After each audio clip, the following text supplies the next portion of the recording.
Okay. And now it's time for another edition of What Would Jello Do?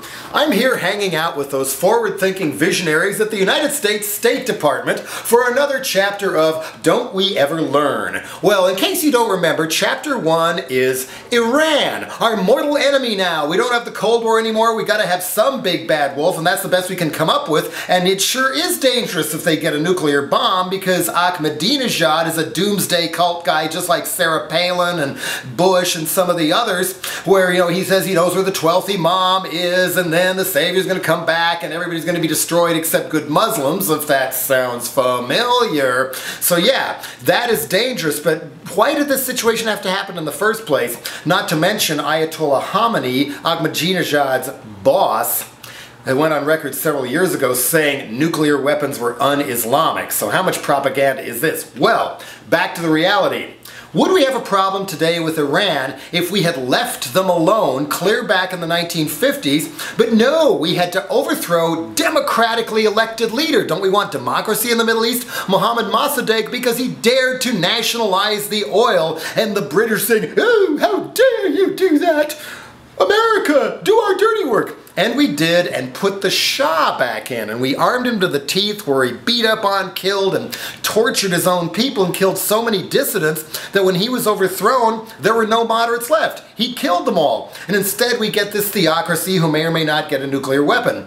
How much trouble would we have all over the Middle East today if we left the Iranians alone and let them elect their own leaders? Chapter 2, Afghanistan. Zbigniew Brzezinski, Jimmy Carter's old Cold Warrior National Security Advisor, is back on TV, and in 2001, he admitted in an interview in Paris that those Mujahideen guerrillas that eventually morphed into the Taliban, spawned Osama bin Laden as we know him today, etc., we were arming them, training them, financing them along with the Saudis and others before the Soviet Union invaded Afghanistan. Brzezinski thought it was a great idea. Draw the Soviets into a no-win war, just like our no-win war in Afghanistan now, and it'll break the back of the evil empire. And now look what happens.